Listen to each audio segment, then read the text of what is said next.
Daylight come and me one go home. Ha ha ha. Good evening, ladies and gentlemen, brothers and sisters, friends and comrades all, and welcome back. Yes, indeed, back. It seems the internet can't fucking move for me today. To Up Late with What Now, with yours truly, the daddy of daddies, myself. I hope you are all doing incredibly well this evening. Shall we see who we have with us? Well, I know who we have with us because I've been reading the chat while waiting for this to come on, but my God, doesn't it look like a professional operation if I pretend I hadn't?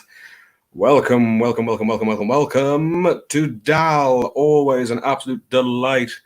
My extraterrestrial Andromedan sister, so good to have you here. My most beloved of cephalopods, the cerebral hedonist. Good evening. And Howl is here as well. No, seriously, hello. Would not be one of my streams without you, darling. It is always a delight. The most well-read of dadders. Yeah, I've been playing this because I am marginally obsessed with the soundtrack to the Beetlejuice musical, a musical that now, alas, I will never get to see because it's closed on Broadway. The ironically, nothing could kill Beetlejuice except for COVID-19. But the overture is fantastic. It's this really creepy, really sullen turn of Deo, and I've been trying to work out a way if I could somehow play that through my computer, turn the camera off, but let the microphone play that piece of music and use as my intro for these. But that is far too technically minded for little old me. Still, what are you going to do? Not a lot, because I'm energy efficient. I try to do as little as I possibly can. I must admit, though, in a slightly callous, self-centered sort of a way, this new setup I'm using, that being a cushion on top of a box with an inflatable mattress on top of a coffee table, is doing wonders for my silhouette. I'm looking quite trim, all things considered. It's a rather startling, but all of this notwithstanding, all of this rambling, all of this wittering, all of this nonsense pales into absolute insignificance given the fact that I've been talking for quite a while now and not one of you has answered the question of just how you're doing. What is a boy to do? It's fine, I'll just sit here in silence. It's your time. Said every teacher ever. It's your own time you're wasting. I expect reports. I know that I've spoken to all three of you an awful lot today, but I still expect information, and Dal is out of the gate like a goddamn greyhound. I'm all right, let's talk spooky. Yes, let us discuss the spooky and the dark side, but just very, very quickly. I'm tickled pink because I've made a friend today. That's really strange. The exact same thing happened to me. I wonder if they're the same person. Also, you are writing wars. I do love a good war, me. It really gets the blood flowing, don't it? Lets you really know where you stand in the shape of things, doesn't it? A war. I love a war. So, spooky things. Yes, spooky has been on my mind an awful lot lately because it's... Yes, I think I'm being outed in a very particular way. What? My friend watching over my shoulder and demand I type something so they can be acknowledged. Hello to Howl's friend. Dear Lord. Does this mean that I have a proxy audience? I have like a shadow audience. All of a war builds character. Yes, it builds characters that don't last all that long, it must be said. I don't actually remember the last time I saw or read a war story that I was even slightly interested in. I think one of the best ones, if not the best, is 1970s Waterloo, which is a remarkable film, if nothing else, but for the sheer scope of its production. It is a remarkable film. They went to Waterloo and they restaged the whole damn thing. Every single person was accounted for. They wouldn't make a film like that today. But what's particularly interesting about it is it's a very wise film because it just shows you the history. It doesn't take one side or the other. In that respect, it's an awful lot like, is it 67 or 68? A film Zulu about the siege of Rorke's Drift. And they do a fascinating thing, given the usual pomposity and jingoism you get from anything to do with one empire or the other. The British love the fucking empire. Forgive me, my American audience, but American cinema seems to be under the impression that America has an empire when, Congress insists it doesn't. But Zulu did this amazing thing, given it was made in the 60s, which had it didn't have the best reputation when it came to race relations. And they filmed it in South Africa in the 60s, which had, well, I understand that YouTube monitors these things for controversial topics, so I will be careful in how I phrase it, but we all know what apartheid was. Given that the filmmakers were making a film about the British forces against the Zulu nation, it is a remarkably sensitive film because it doesn't show either side as the bad guy. Rorke's Drift, if you're interested, was not really a military operation. It was the Royal Engineers. They were there building a bridge. And they got caught in the aftermath of the Battle of Isla de Moana, which was a military escapade. But the Zulu are not shown as being what you would imagine cinema would show them as. They are shown as people. Likewise, the soldiers at Rorke's Drift are shown as just being so out of their depth. It's a film about a hideous mistake, a terrible lack of communication, and it is a incredible film. It's a beautifully well-made film. Shows that the cinematography alone is magnificent, and also a really class act was the filmmakers, because they were filming in South Africa. The apartheid government would not allow them to pay wages to the Zulu actors, or at least the Zulu who had turned up to play their great-great-great-grandfathers.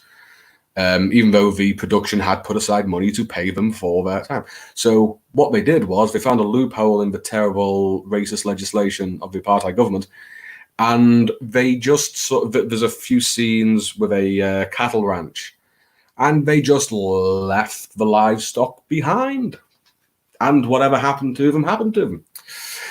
So that's pretty classy on their behalf, because nowadays you would be required by just basic morality to observe that. But in the 60s, you were under no such obligation. But to do it anyway, I admire that. When looking through history, look for the outsiders. Look for the... you may be familiar with that famous photograph of the Nuremberg rally, where everybody in the crowd is giving the Sieg Heil, except for one man who has stood there with his arms folded. Those are the interesting people in history, I think. And you can find them all over the shop, because there's this idea that, indeed, I'm sorry, the cerebral hedonist, we will be slightly stepping back onto a conversation you and I were having earlier. This idea that you can judge the past by the qualities or the perceptions of the present, and you can't. In no world can you. But by the same token, there's this idea that, it's almost like a kind of colonialism, but in regards to time rather than geography, that the past was just barbaric and they didn't know better.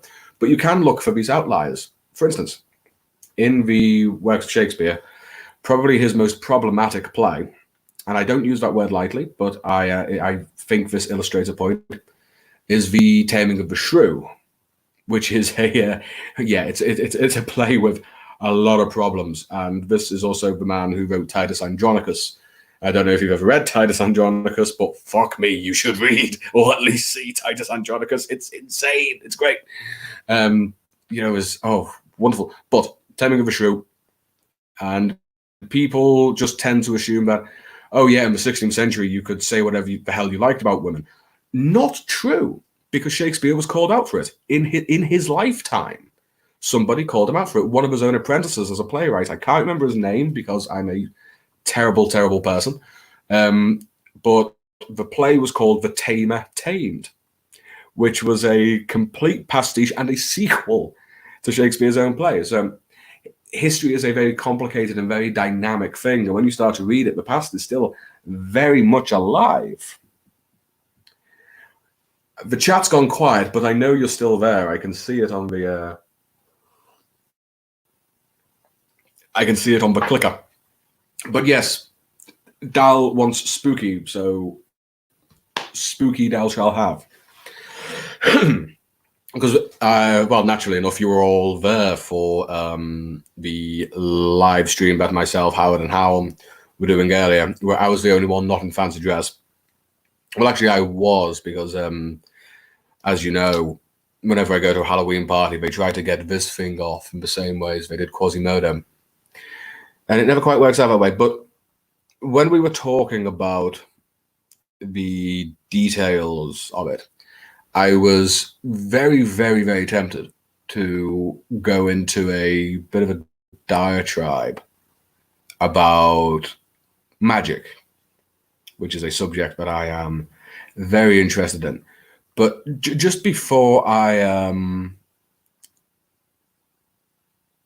oh, this is all you all typed that at once. That's amazing. It all came through in one go. Yeah, this is fantastic. The faceless voices are all listening. What does this say? Oh, pardon me, Dal. I will return to that in a moment. Who do we have here? We have Dana Gordon writes, welcome, welcome, welcome, welcome, welcome. I hope you are well. What is that emoji? Emoticon, whatever it is. It's a light crowd tonight. Yes, it is. What can I say? My popularity has worn off. It must be because of all those war crimes I did. What can I say? Invite your friends. Don't tell people I'm here. I'm doing this out of a sense of certain obligation. It's not out of any actual desire to be seen. What were you saying here, Dal? I'm sorry, I clicked it away. You just did what my mom does. She speaks for hours. I'm listening. Mom, you fell asleep? No, I'm yeah. I understand that entirely. I'm standing in like what? I beg your pardon. I'm standing in line at the market. Fantastic! I'm on the move. I'm on the go. What now in your pocket? Do you have any idea how long I've wanted to be able to say that? Fantastic. What was I to say? We will headness. Let us see. 1 sec, the wifey has stolen my lamp. That happened to me once, and nobody got any wishes. Shocking. But yes, the topic of magic when it comes to fiction writing has been a very particular thorn in a very particular side of mine for quite a long time. It's the form that pretty much the bulk of my masters took up, my academic thesis. Incidentally, is the plural of thesis pronounced feces? Because logic dictates it must be, but good taste insists it can't be. But nevertheless, and I think that general considerations about magic and that being spelt magick, as to differentiate it from conjuring magic, magic tricks, or whatever the fuck you get in Harry Potter, is a form that is unique to representative art.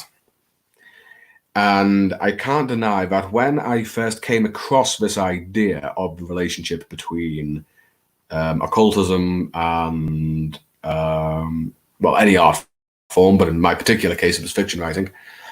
Suddenly, I found myself looking at my work in an entirely different way. Yes, thank you, Three Hedonist. You feel me, as I understand is said by people in places.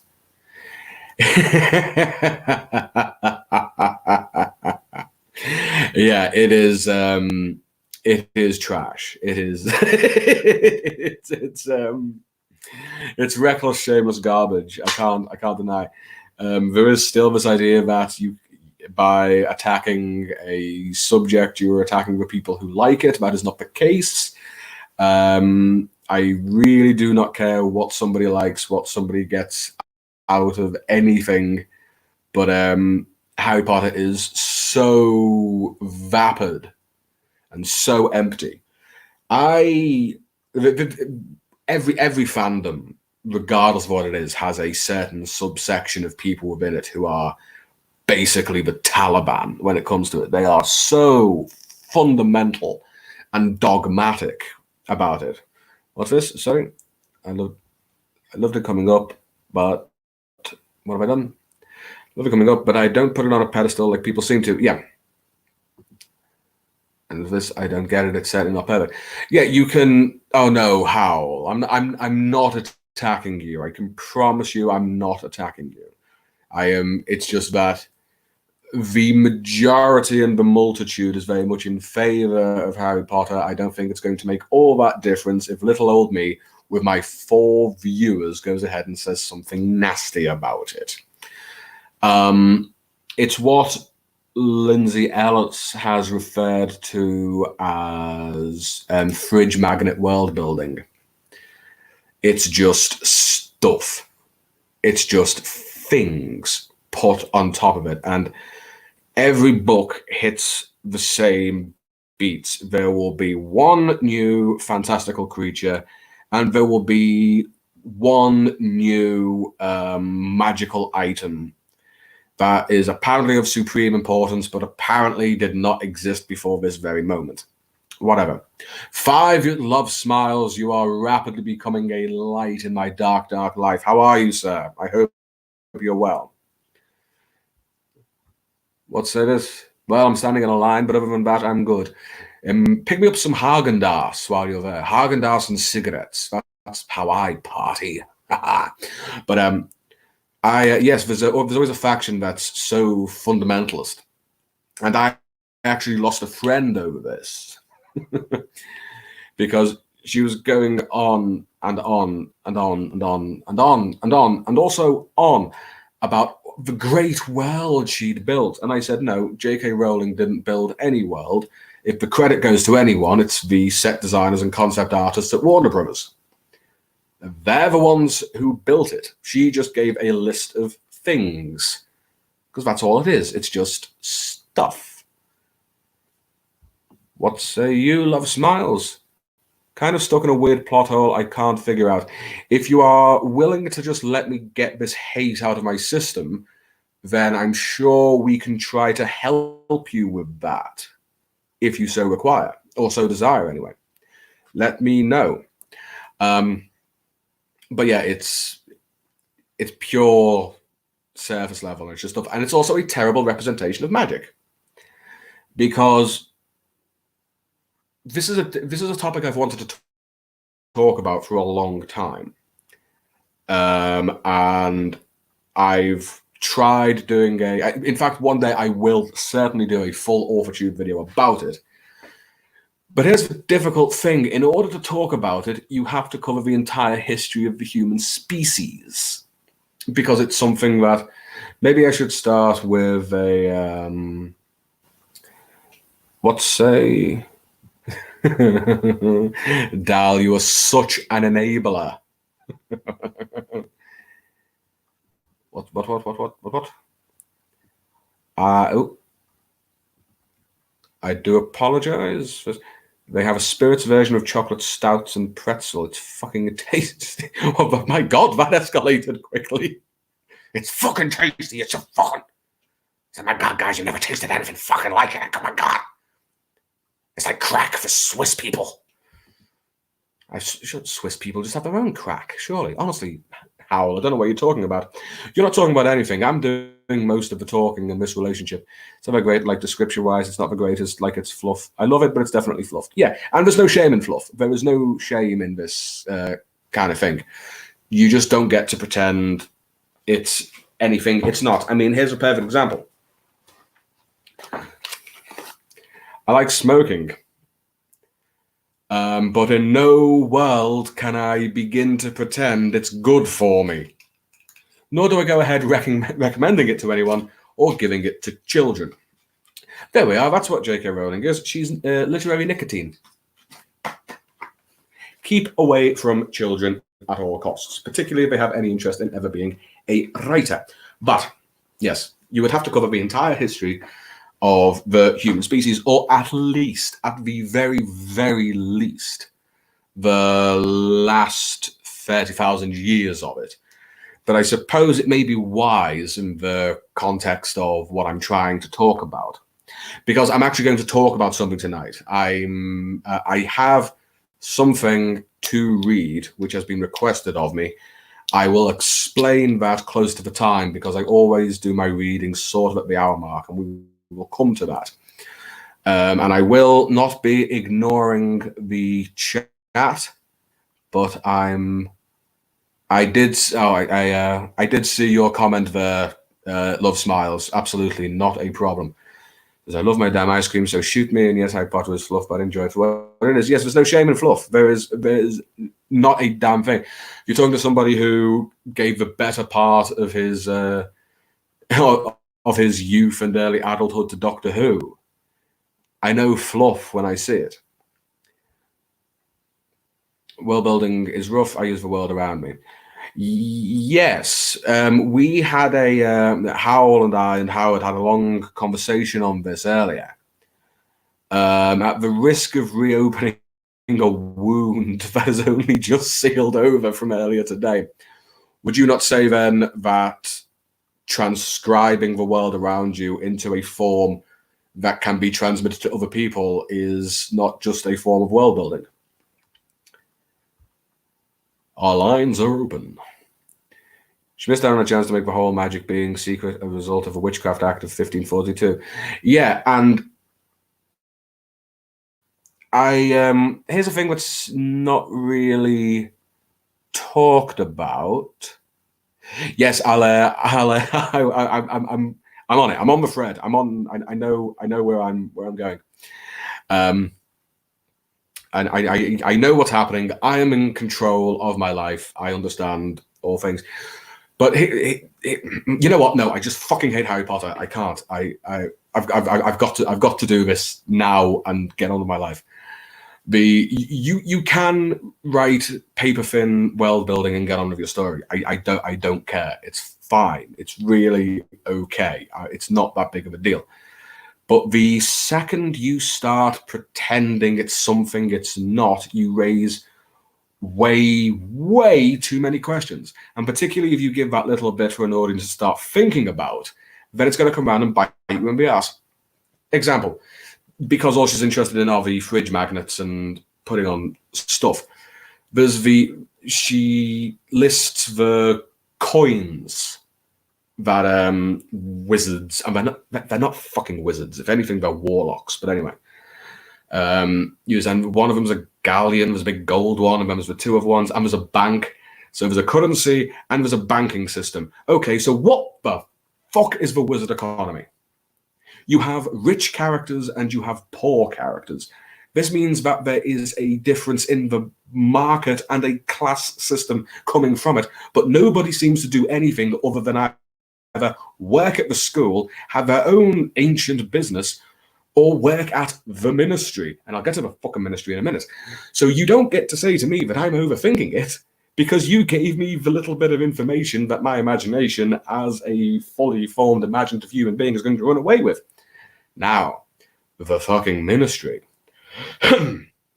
Have you ever noticed that all of the characters in Harry Potter are assholes?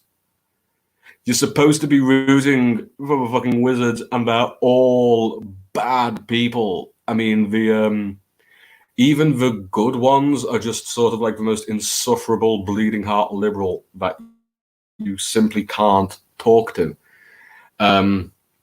She's just borrowed shit. She's tried to apply a governmental model to her world. This was not necessary. She didn't have to do this. She made a rod for her own back. So, I may be the only one here. No, Dal is in Argentina. I think they have this model there. But I may be the only one here who lives in a country that has ministers. Sure enough, we have a prime minister. Here's the thing. The governmental body of the wizarding world is the Ministry of Magic. That makes literally no sense, because a ministry is a governmental body within a larger executive. So that chap being the Minister of Magic would mean he is simply one minister overseeing magic-related departments. And also, how the fuck does he get into power? A major plot point throughout is that Dumbledore is always almost Minister of Magic, but nobody ever mentions a fucking election, which means that they are an autocracy. And on that exact subject, oh, sweet mercy, the Pottermore shit. Because a very good friend of mine is a die-hard Potterhead, and Lord knows I tease him mercilessly for it. But we get along. Here's the thing. She could have got away with all of it. She could have got away with all of it if it wasn't for the retroactive shit of piling on backstory that just tore through it and stopped it from making any sense. And I don't just mean the fact that before the 17th century, Hogwarts students just shit on the floor. My rage has blinded me. No, here we are. We gave this list of all the previous ministers of magic. Now, in the first chapter of, I think, Christ, it's either the Order of the Phoenix or the Half-Blood Prince. It's the first chapter of one of them. There's a chapter of a Minister of Magic goes to meet the British Prime Minister. Now, in terms of the timeline within the book, that makes the Prime Minister in that chapter John Major, who was the Prime Minister when I was born. Rank that all the way back and consider the historical implications. You shouldn't have to consider the historical implications of a book that is about a little boy who discovers he's got magic powers. You know where you don't get this shit? Jill Murphy's The Worst Witch. I don't know if you all know The Worst Witch, but it is a classic of British children's literature published in the late 80s by an author called Jill Murphy, who I think was Children's Laureate once upon a time. And tell me if it sounds vaguely familiar, but in The Worst Witch, the main character, a young girl in this case, discovers she has magic powers and goes to a school that is in an old castle with an eccentric head teacher to study how to master these powers. She makes friends with the bookworm girl. She has an upper-class antagonistic schoolgirl and an evil potions master who then fucks up their plans to stop exterior forces from getting into the school and taking over. Does it sound vaguely familiar? But yes, historical backstory. Wait. The cerebral headmaster's way ahead of me. Yes! How was Wizarding London not discovered during World War II? How was magic not discovered during Nazi occupation? Hold that exact fucking thought, because the second she started to put on this historical backstory, it all fell apart. And if you bring it up, people tell you you're overthinking it. And I say, no, I'm not overthinking it. You gave me this information, and speaking as an intelligent individual, at least intelligent enough to understand this, that I can put two and two together and come up with four. Think about it this way. She's named ministers of magic. She's named prime ministers that they worked with. Let's cycle that back to 1940. Now, in 1940 came the end of the Phony War, which was the first stage of the Second World War. So named because not an awful lot seemed to happen between Britain and France declaring war on the Third Reich and a shot being fired. This means that when it all went wrong after the fuck up in Norway, Neville Chamberlain resigned as Prime Minister. Winston Churchill became Prime Minister and led a government of national unity made of all the parties. This means that in 1940, a Minister of Magic came to Churchill. Now, this man, complicated. You know what? I'm not going to get into that. I don't think he's a hero, but it's complicated. But what he is famous for is he signed a pact with the Soviet Union. He signed a pact with Stalin. And when he was asked why he did that, he said, if Hitler invaded hell, I would have given a favorable reference to the devil. This was whatever, every fault he had, he was a fanatical Nazi hater.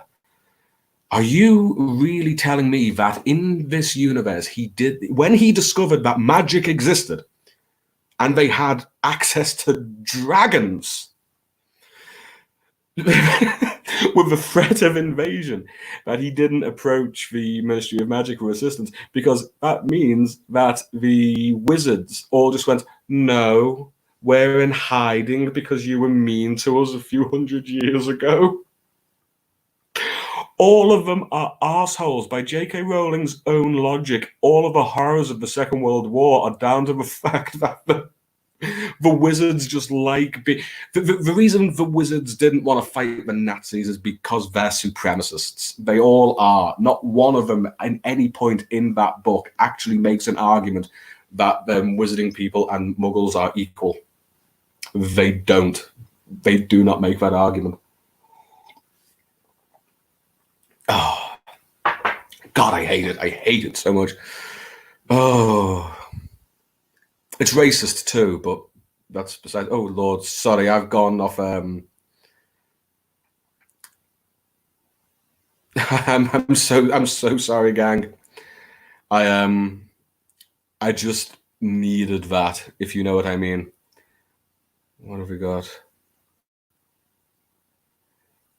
So from Fridge, like what? Yeah, yeah, I know. Oh, Dal, I know the feeling. I know the feeling. Sirius almost gets Snape killed. Yeah, it has a very definite might makes right policy. I'm not saying that the whole Snape creeping on Harry's mum is acceptable. I'm just saying that, yeah, there's a definite supremacy between them. Also, who'd have thought that no, you know what? That one's too far. That one's too far.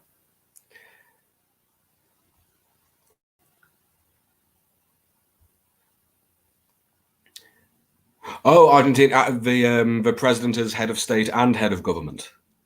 Good to know.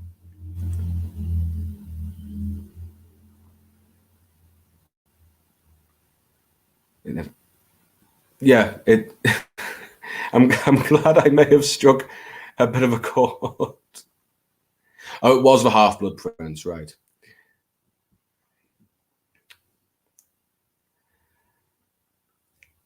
I have a lot to say about that, but I really don't like attacking the person, particularly, especially if they're not present. And you know, I've tried to get J.K. Rowling on this show, but I'll attack the piece. I won't attack the person unless they are present to defend themselves.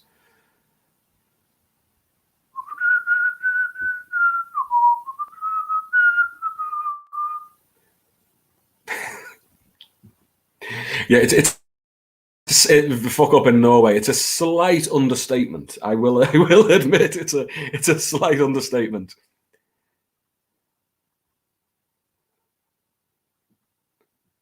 I don't know people for we're gonna talk about this later. Oh, I mean, okay. I don't. I do not care for the works of J.K. Rowling. Also, I find objectionable content in her political views and attitudes and tweetings. And yes, I have been sent reading material, but it is very short. So Either, if anybody has anything they want me to read, send it to me on Twitter. Alternatively, I will find something here. It's been 2 weeks and I'm still waiting for Ava's story. But if anybody can help me out with just exactly what the fuck I was talking about before I began, I'll tell you what, the Cerebral Hedonist, you go ahead and get started on her tweets, but how can I describe... Does anybody here give a shit or going to think less of me if I express an opinion on J.K. Rowling's behavior? Oh, no, we're talking about magic. There. Much better. I'm saved from any possible any possible blowback, even in the smallest possible sense. I swear to God, my fledgling reputation could not take it. So, I think trying to avoid going through the last 30,000 years of human history, which I'll probably end up doing anyway, it may be best to provide a definition of what the hell I mean when I'm talking about magic. But my God, it's a beautiful sight to see you all spelling it that way. And so if we talk about magic with C, we're talking about the sort that you can pay $20 and go and see someone. You can hire one to do your children's party or the sort of thing you get in shit like Harry Potter. But magic with spelling it with a K, we are talking about...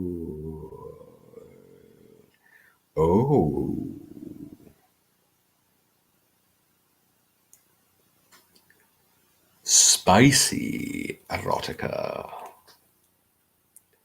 What makes it spicy? I mean, I don't know about you all, but I do keep a bottle of cumin by the bed, just in case, if you know what I'm saying. It's what we're really talking about is consciousness manipulation. And oftentimes this has become the prerequisite of psychotropics. And in many ways, art is the primal psychotropic. We are talking about the means by which representation and symbol is used to engage, manipulate, and alter the consciousness of a human being. Not least of all, because of our terrifying inability to actually communicate to one another properly. We are, every single one of us, trapped within a bone and flesh prison, hallucinating this thing called reality. And we need to communicate it to people. As I said last week, Terry Pratchett did it best. Hello. I know I was told to focus, but hello. Foster Gamma. Okay, they wasn't kidding about your accent. It's fire, bro. Thank you so much. We've not met, I don't think. Or have we? I don't know. I can't remember. But yeah, if you spend a moment, you're probably familiar with this idea if somebody says to you, you're now breathing manually, or you are now aware of your tongue, that sort of thing. If you spend a little while thinking about what you can actually prove to yourself, the whole universe starts to become a little bit alarming. I mean, consider the inferiority of your senses. I mean, if we're going to write anything, we are always told we need to draw on sensory detail, but our senses are shit compared to other animals. Take a sense of smell and then compare it to a dog. Compared to a rhinoceros, it's terrible. Our hearing is only as good as it has to be. Our sight is only as good as it has to be. We have slightly better color perception than dogs, but compare that to a fucking mantis shrimp. And there's whole spectrums of light we can't see. Evolution will only ever give us as good as we require. And this is what language is for. There is what they call the cognitive trade-off when it comes to evolution. Now, humans have a shockingly awful short-term memory compared to other animals. A chimpanzee has a fantastic short-term memory. What's the key difference here? We can articulate ourselves vocally, they cannot. We have a means of storing and passing on information so that we don't have to keep it in our heads. The root of language is to make these communications and these connections better. But here's the thing. How can you trust what you're seeing, what you're hearing, what you're smelling, what you're tasting, what you're feeling? If you press your hands together, this is an old one. You've probably seen this before. There's nothing new here. But if you press your hands together, I'm sure you think you're feeling your fingertips moving against each other, but you're not. What you are experiencing is the magnetic polarization of the atoms in your fingers pressing against one another. No human being has ever touched anything. We just get an approximation of what feeling is.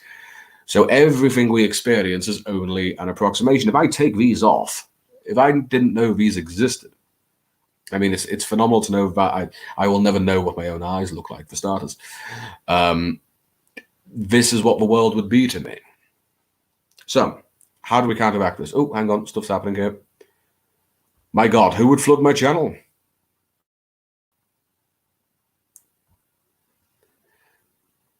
You can't, they say that with the color of the ocean. Yeah, precisely.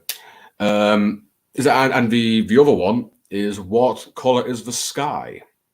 Because it's not blue. The sky is actually purple. It's just in such a spectrum that we can't perceive it, so the blue saturation gets through to us instead. For the first billion years or so of its history, the ocean was red because it had rusted.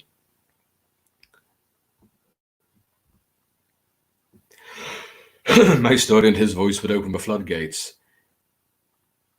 Is that a euphemism? It could be. It could be a euphemism. I'm sort of scampering through this argument a little because I'm having flashbacks to my dissertation. This all being the point of it. So, why is it that we can conceive of and behave around things that aren't real? Why is it that we can conjure up things that don't actually exist, and yet we behave as though they do? This is a part of the magical tradition, creating things to fit in the blank space around us.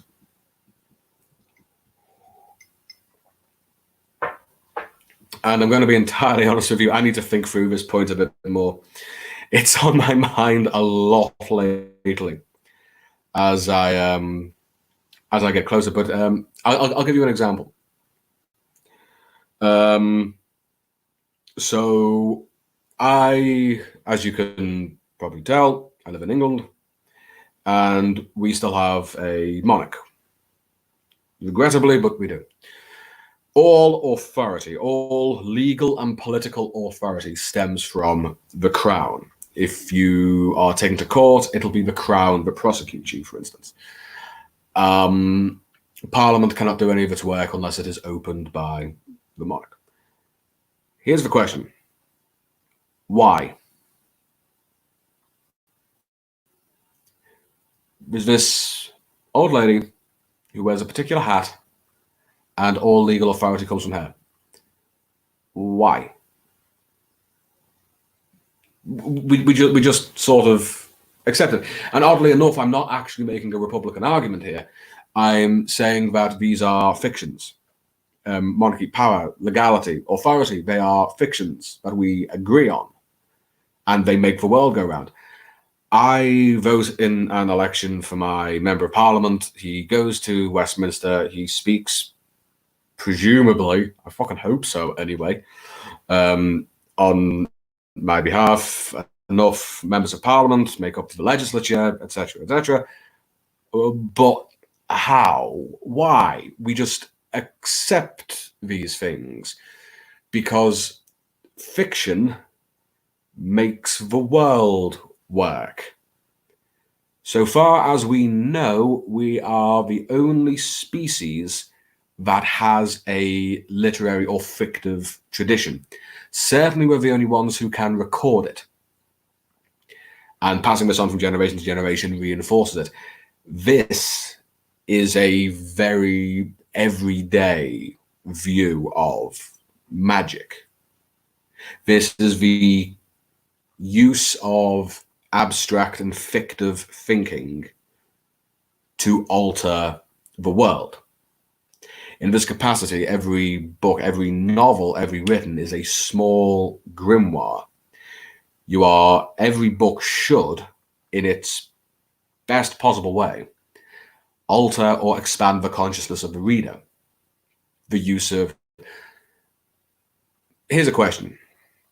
With the exception of Dal, do I have a room full of Americans here? Just out of curiosity.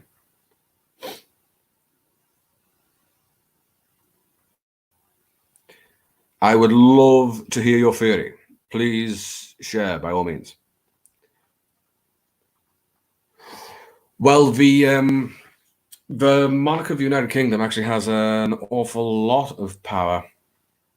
It's just that she's been smart enough not to use it, because if she did, it could possibly cause a civil war. For instance, we have what's called an uncodified constitution here.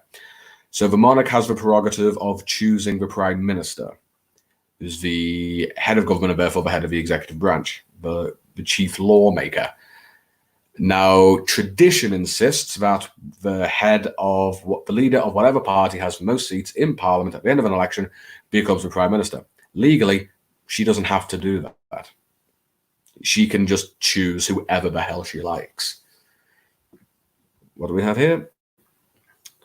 I think it's because she's unknowingly or knowingly mastered the art of using perception. Yeah, this is literally it. This is, and the fact that it's been going on for hundreds of years reinforces that idea. So we have one American, two American. What is a good example of that? Yes, exactly that. And I know Howl is, and we have a Texan. All right, so your country was literally summoned into existence. You read the Declaration of Independence, one of the most remarkable pieces of literature in the English language canon. And whether I'm not saying that Thomas Jefferson was a secret sorcerer, Benjamin Franklin may be. Jefferson, probably not. But what he did know was he bloody well knew how to use language, and the manipulation of language to get particular ends is an act of magic. Have you ever noticed that the first line of the Declaration of Independence is in iambic pentameter? That is part of a magic spell. I don't think he intended it that way. I think he used it because it is a much respected and memorable rhetorical device, but a rhetorical device is nonetheless a part of magic. But we hold these truths to be self-evident. It's iambic pentameter. But the symbols that hold the United States together, you're probably familiar with the great toing and froing about just what the hell to call the leader of this new government. Because don't forget that such a thing had never existed in the world before. It was generally considered that George Washington was just going to get it before they even opened the ballots. But they had a massive argument about what to call it. If this is a side note, but it's both true and interesting. The head of state and the head of government of the United States is only officially called the president until the Senate comes up with something better. The Senate hated the idea of him being called the president so much, but they had to come up with a name. The other one was going to be the chief magistrate or the high constable, something like that. And there's a notation in the papers that say that he will be known as the president until the Senate decides upon something else. Nearly 250 years on, but during that time, there were all manner of terms and titles put forward which were far too monarchical. They were far too tied in with the trappings that they had just shrugged off. So George Washington, who for everything else is known for having been a very humble individual, famously took John Adams to one side and said, "Mr. President will do." This was intended as a sign of humility. Look at it now. The term Mr. President has so much more weight and gravitas, more so than my lord, because the only lords that are left are all 80 odd and have just been parked in the House of Lords so they can prop up a chair before they die. That's all a lord is these days. But Mr. President, now that's a different story altogether. When I say it, it's one thing. When Marilyn Monroe sings it, it's a different thing altogether. And look at the Great Seal of the President of the United States. Look at the White House. These are symbols and terms that reinforce the imagination. Because ultimately, whether it's Trump or Obama or Bush Jr. or Clinton or Bush or Reagan, I'm just going to show that I know all their names backwards. That's besides the point. It doesn't matter who they are. They stop being them. They are now simply the conduit for this abstract creature known as the President of the United States. And the United States in itself is an abstract concept that is held together simply by the fact people think it does. We are all familiar with the fact that before the Civil War, the states consider themselves very, very individual, more so than they do now. And the phrasing would be, the United States are a great place to work. After the Civil War, it changed to the United States is e pluribus unum. And likewise with every country on earth, they require particular mechanisms to hold themselves together. And these, I would argue, are very literal definitions of magic. Because countries don't exist, really. If I put you in the International Space Station and send you floating around the world, there are, I think, could be wrong, but there are only 2 borders you can see from space. One of them is the border between, no, 3, it is 3. One of them being the gap between North and South Korea, for reasons that should be obvious to anyone.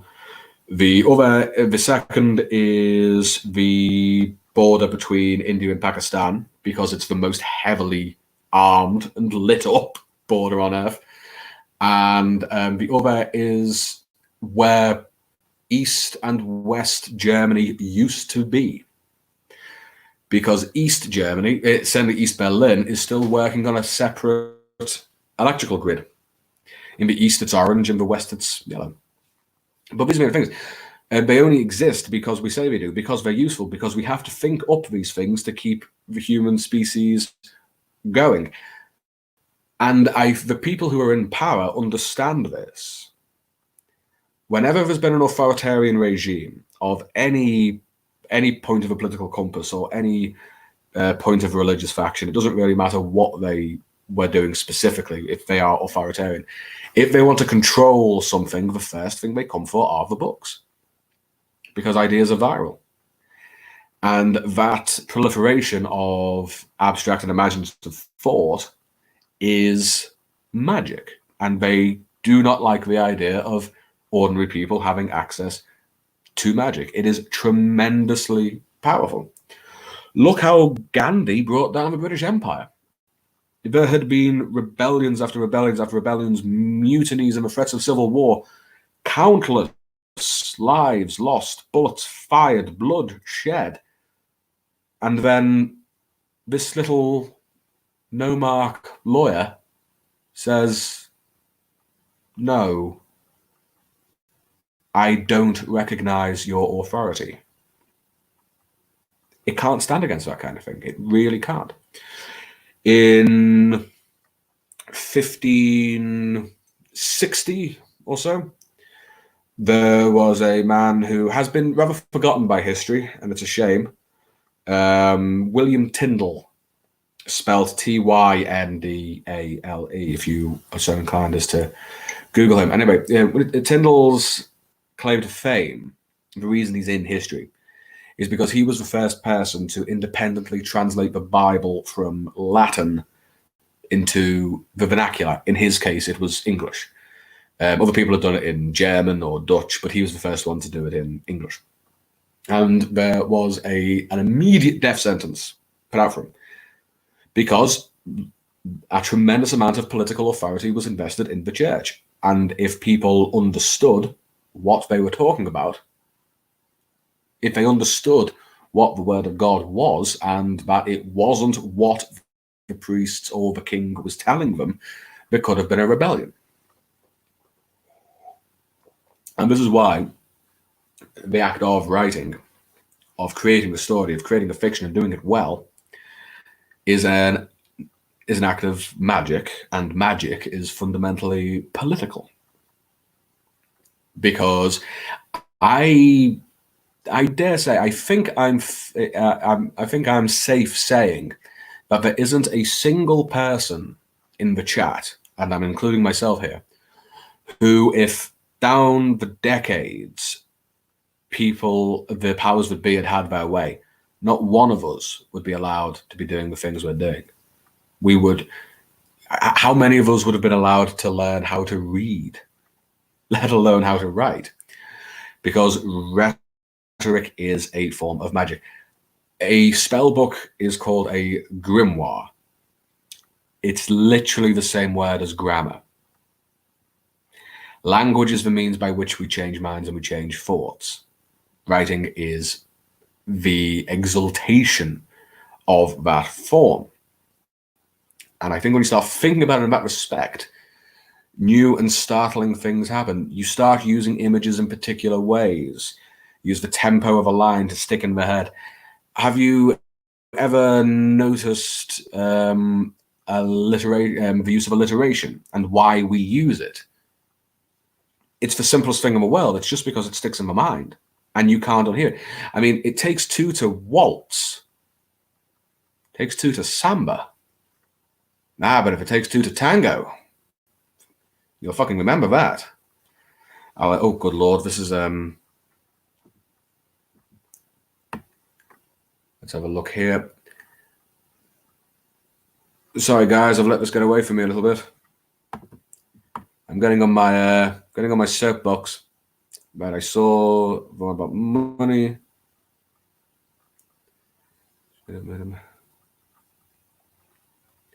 I am talking about spellcasting. I'm not talking about it.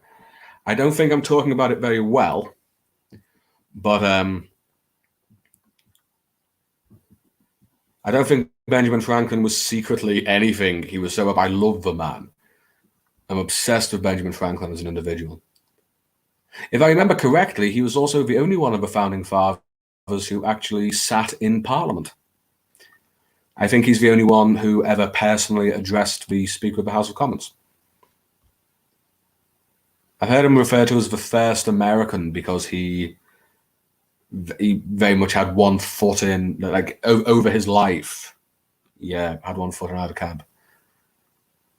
We have rights on perception exchange. Yep, it's true. It's also because it's not like in the film, spells don't break easily. It's nasty when they do. It's more like when a tether snaps. It's quite often very, very ugly. which basically don't exist. Yep. They require particular language usage, like saying a spell to get it. Absolutely. What do we have? Honestly, YouTube is an example. This one small thing now runs a lot of what we do. Yeah, it really does. It's horrifying, but my God, it works. And have you noticed? I mean, this isn't really a conspiracy theory. This is just just an observation that since Google took over YouTube, the quality of more not necessarily thoughtful, but honest to the individual content has dampened down, and the amount of content creators who have now become influencers, they understand it. The people who run these companies, they understand the magic. They really do. I mean, the only thing that will be left of our civilization are the golden arches, but everyone will know what it was. I hope that's to do with me. I hope I'm the one blowing minds. I don't think I'm articulating myself very well. I'm more articulate in print than I am speaking. Oh, it's popped down. I'm so sorry. I think I've just skipped a few. Is anyone writing this down? I swear to God, it was my and this was my theoretical work. We as writers have inherited. We are the you know what? I'll come back to that in a second because I can't read this and speak at the same time. So I keep. Oh, thank you. That's so kind.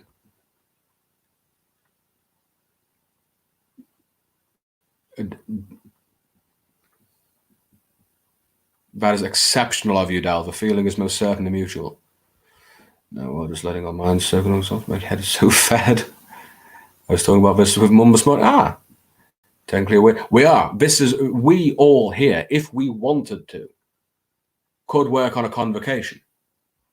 It just depends on what you wanted to do. Absolutely. And the dreadful thing about this is the mechanism by which it works, because they talk about it getting traction.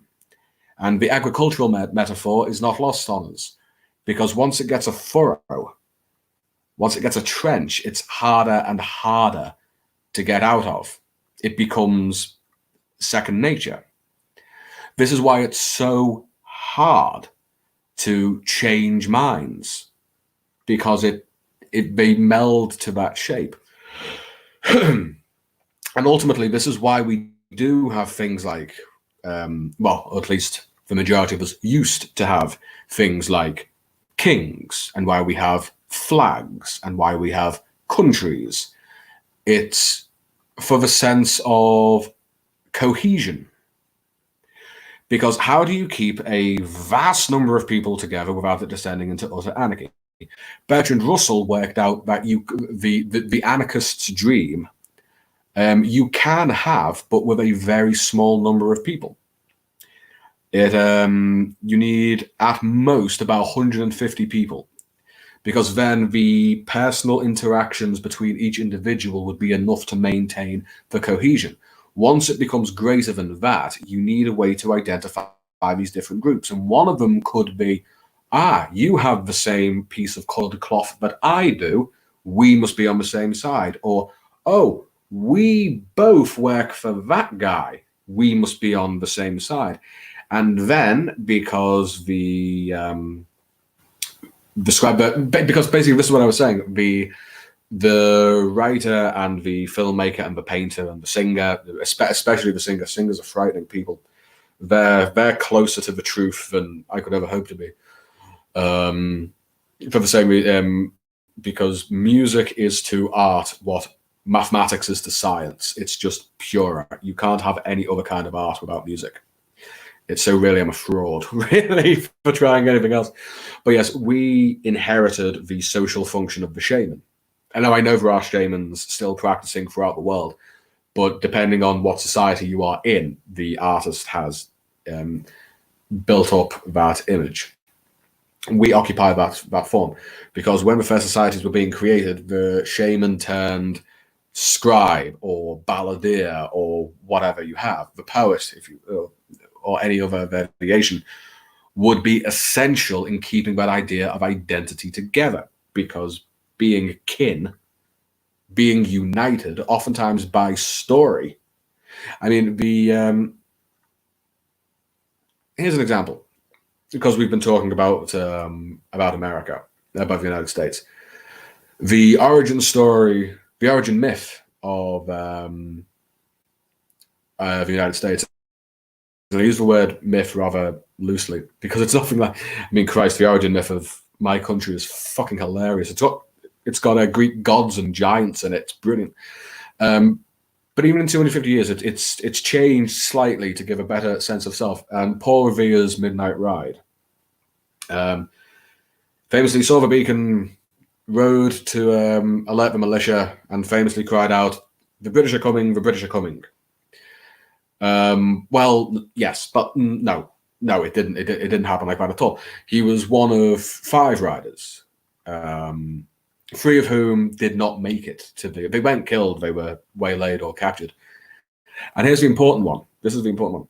He didn't shout, "The British are coming," because that would have been a fucking strange thing to shout in a British colony, as they were at the time, because all of the people, because at that moment it was still a rebellion over taxes. So shouting, "The British are coming," they would have all said, "Yeah, we're here." The idea of national identity had not yet been created. He actually said, "The regulars are coming," but that's besides the point. But we change these things ever so slightly. We manipulate history, or we come up with whole new ones to give this sense of self. And if you've ever, we were talking about fandoms earlier. That's the only real magic that Harry Potter has pulled off. It's somehow come up with a way of turning absolute shit into $3 billion. But it does connect people because they are all under the same spell. And I don't mean that in a derogatory sense. The principle of all writing should be to cast that spell. Where were we?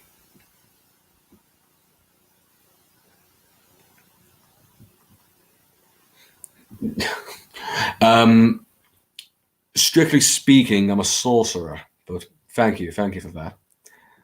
And we were just talking about social media is messing up the way content is created and how dishonest it has all become. Yeah, it's provided a very cynical filter. So even the least disassociated of us are being removed layer by layer from reality. And the question is going to be, can you imagine if what is going on in the world right now was actually an apocalypse? The majority would be fucked because they have no clue of where they're actually living. Yeah, there's certainly this best presentation filter. So, yeah, exactly what I just. I've just said what you said earlier. I am behind on the times, if anything. The cerebral hedonist has departed. Comic because drama starts now. I think raw honesty can also sell better if we only embrace it. You can't have any forever music. You're I am your mother. Do our rappers get discouraged for talking about anything up there?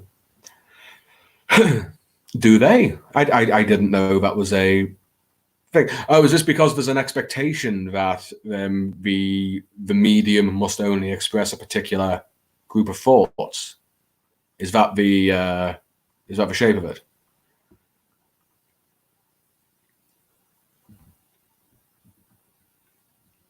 Right, I'll say this one. Music is one of the purest forms. Yeah, it's the oldest. It's the no pun intended, but it's the baseline magic. The reason the human voice is able to do all the remarkable things it can do is because our first version of language was tonal. So you can imagine all these Cro-Magnon and early Homo sapiens humming to each other. A language that is formed of expressing emotion and expression through tone. And over time, the tone, fucking hell, 70,000 years of human development, and I can't get through a fucking tongue twister. Jesus. Over time, the tone changed into more complicated and more specific sounds. And then what did we immediately do? We developed instruments to allow us to put that tone right back into it. So it's the mathematics of the imaginative universe. This is why I'll never argue with a musician. They're working on a different level to me. Don't forget to bang the like button. Oh, thank you very much. Thanks.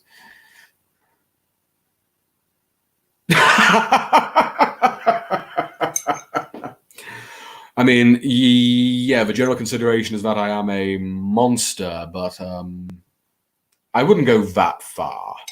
I wouldn't, go to South America to eat a brain, or wherever your mother is. So I can't make an album about helping the homeless. The label will say it's not edgy or oh, for fuck's sake. Now, this is we're getting along just fine, Foster Gamma, because we're clearly on exactly the same page. Or at least we're coming up with the same things at the same time. You're writing them, I'm saying them. This is a perfect example of the attempt to manipulate the output. But there should be absolutely no guard on how something is used. There is the old maxim that the medium is the message, but that isn't a hard and fast rule. You can change things. I mean, let's not forget how long it took for people to work out that a non-musical film could win Best Picture at the Oscars. It is so necessary to change these things, because we should, at all costs, be rebelling against these confines put on artistic expression. I mean, okay, there's not an awful... If we run into a border guard or a police officer, fuckers are bigger than me. There's not an awful lot I can do about that. But these self-imposed and totally abstract, these purely conceptual limitations are... They'll be the death of us. I was talking to Howell about this a little while ago, or rather, Howell alerted me to it, of a particular movement that is railing against ever having a sad or negative ending to your book, or any negative content whatsoever. This is tightening the purse strings. This is drawing in. And this just leads to intellectual inbreeding. It's terrifying and must be pushed back against. I mean, rap is pretty far out of my understanding. I mean, it's poetry. It's just poetry with a budget. Or so someone in my class used to argue. His words, not mine. Unless you agree, in which case I'll totally take them as mine. But yeah, these are all, as Dal said earlier, these are all examples of spellcasting. Because even if it only gets through to one person, it still worked. We're doing it all right now. We're having this conversation. I mean, you can all see me, I hope, anyway. I've had some problems with this camera, and I can only get your written work, but this is as I said earlier, this is a convocation. We are joined here in an intellectual, emotive, and creative practice. Right. I have something. It exists. It is among us. Right. This is a bit of a tonal shift. And there's a little bit of a backstory to this. Excuse me. Oh, God, that was cold. That was disgusting. But, yeah. So, ladies and gentlemen, brothers and sisters, friends and comrades, all, as you know, quite often, I at least attempt to do some reading on this channel. I'm about 15 minutes behind because we were having a grand old time. But this is a little bit of a tonal shift, because the day after last week's stream, so if that had been it was the Monday. I was contacted by one of my lurkers, an individual who watches my stream and has done for a little while. I don't know if you're here with us now. How could I possibly? My Twitter handle is prof. Well, I'll type it in here.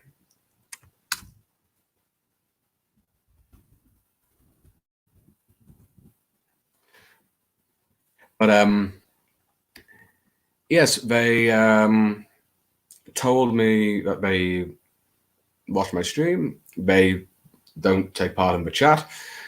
But there was something they had that they would like me to read. And I have it here. So, as good manners and common courtesy insists, I will read it now.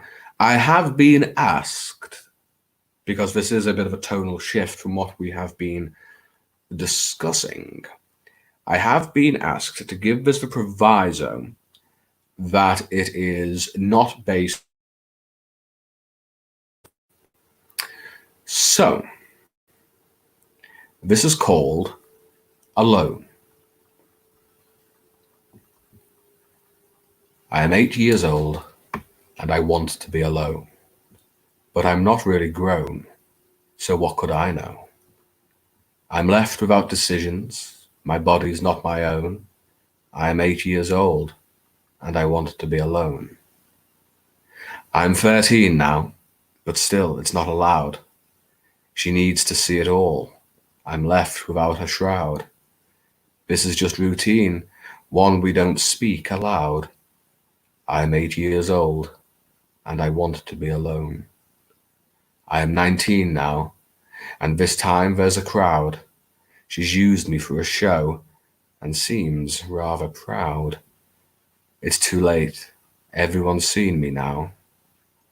I am 8 years old and I'll never be alone. It is only short, but I thought it warranted the airtime nonetheless. So, pardon me, just speak amongst yourselves for a second. What in the name of good fuck is this? Oh, it's just Fostinghammer subscribing to my channel. Thank you so much. I really did not know what was going on there. So, we have, to certain degrees, talked about spellcasting in relation to writing and the world in which we live. What in the name of good fuck can we talk about now? It's up to you, folks.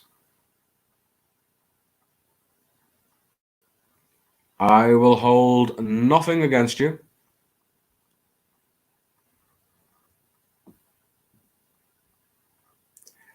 And I will wait for you.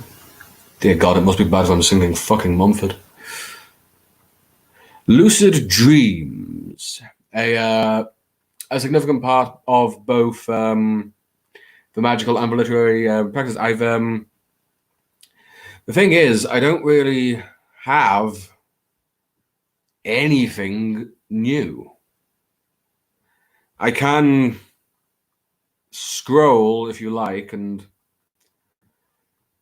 try and find something, because Lord knows there's... Aha, wait a moment. It could be,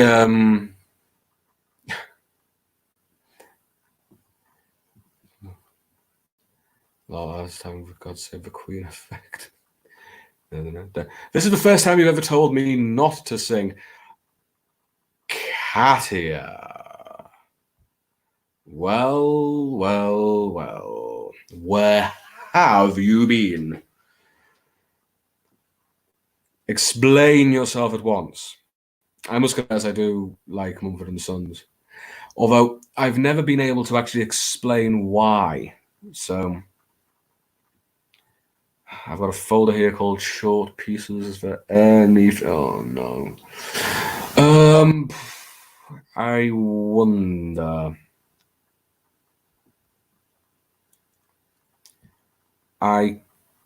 There's no way that's 18 fucking pages long. What is this?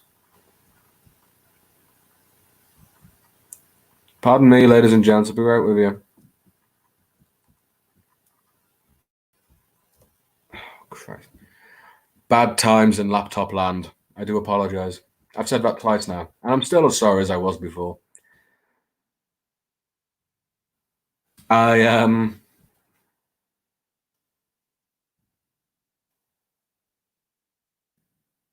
have that I can possibly.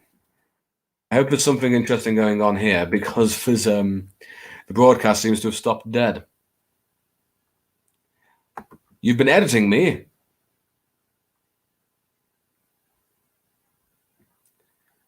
I've been wherever you say I am. You know full well I'm all at your beck and call. He was on the stream with me in the editing bar area. I was fucking incandescent. I was an absolute joy. Right, so there's... The thing is, what's living in my folders are things that didn't make the cut elsewhere. So,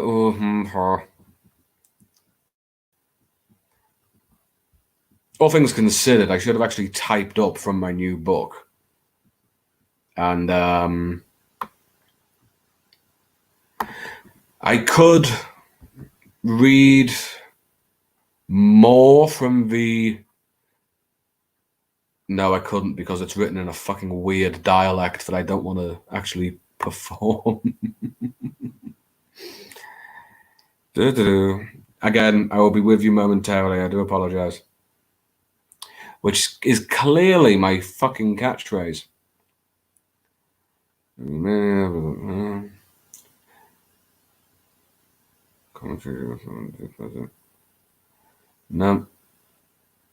No. How is it possible that I've got nothing?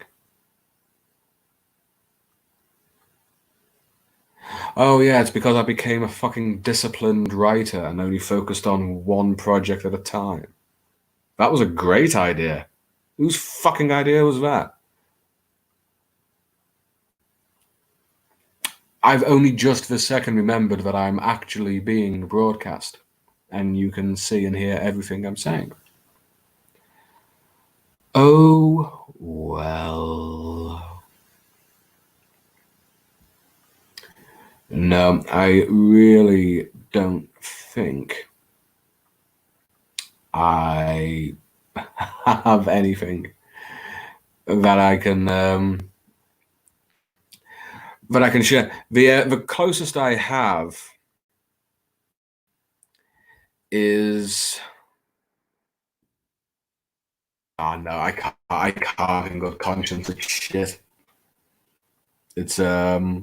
It's really bad. There's a reason I didn't finish it and why it didn't go in the book. Maybe I'll return. So one of the things that I have here is about 5,000 words of what was going to be a story that was going to go into my current, my now finished novel before I traded it out for something else. And the idea is that there's a world where horror creatures are real, they're just a part of life. Vampires, werewolves, and yeah, but you can buy vampiric suppressants next to the diet pills of the chemist. And there was going to be a university that specialized in undead studies are about to prepare a zombie, this reanimated corpse of a young woman, for a dissection before their students. And as we're about to do it, another young woman bursts into the theater and says, no, stop. You can't do that. And we say, why? He says, it's mine. He says, well, it's your sister? I'm sorry. He says, no, it's mine. It's my body. And this woman has been killed by a zombie and come back as the zombie and a ghost. And so the point of the story was going to be which one of them is the person. And I originally wrote it as a film, but there was literally no way I could ever film it. So I started to translate it into a story. And frankly, I just was not happy with it at all. And it would have been too long. It may end up being a book one day, but I was after a longer short story. Then we will talk nightmares. Certainly, all of you at once, tell me your favorite nightmares. I will wait. Don't mind me. Don't you worry one little bit. It's actually kind of depressing that... Hang on. Are you actually telling me you want to hear this? Is that what I'm seeing here? Holy shit. Fine. But I'm putting out a disclaimer, a very, very clear disclaimer, that this is far from unfinished. And it will only be read because you want it read. But I must admit, this is rather like sharing a photograph of you when you're less than able, if you catch my meaning. How far does this go? Tell me, does it just stop bluntly mid-sentence because I threw the fucking thing at the wall? I think it might. I think it might.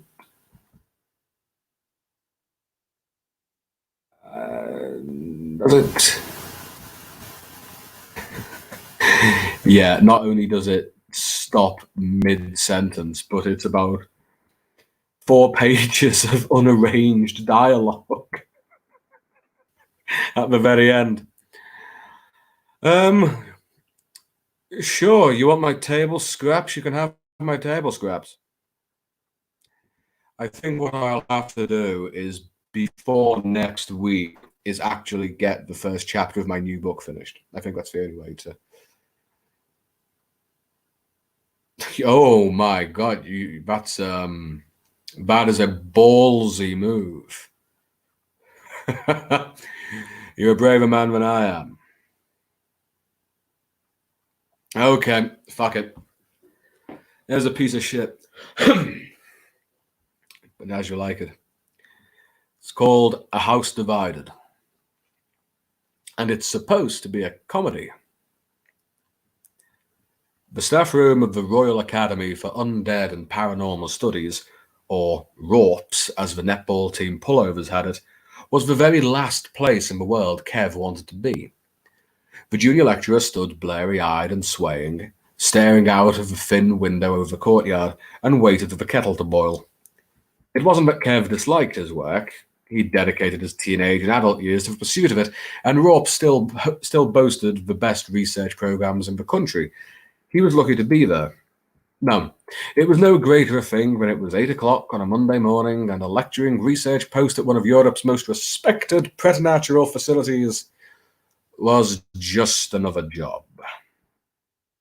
Kev was a rising star in his field, it was true, and had achieved his doctorate doing vital field work on the spread of undead viral strains, but no one had been impressed by it for half a century.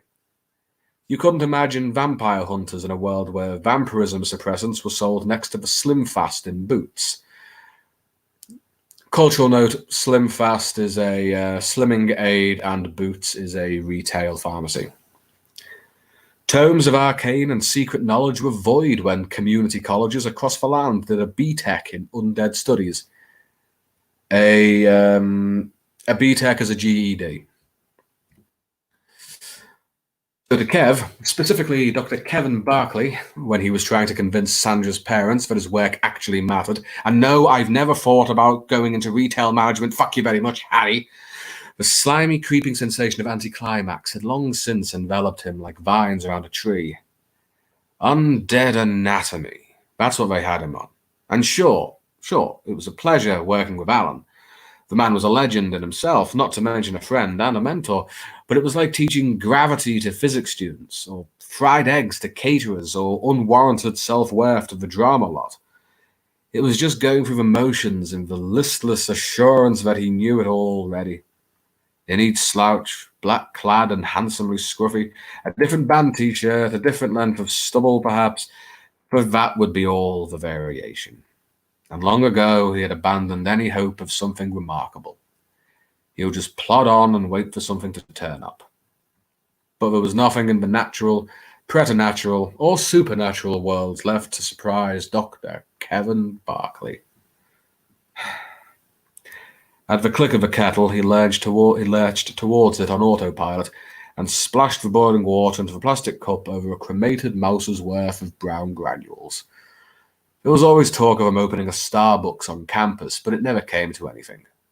Day in, day out, he prayed to a god he knew wasn't listening, which had been settled by preternaturalists in 1954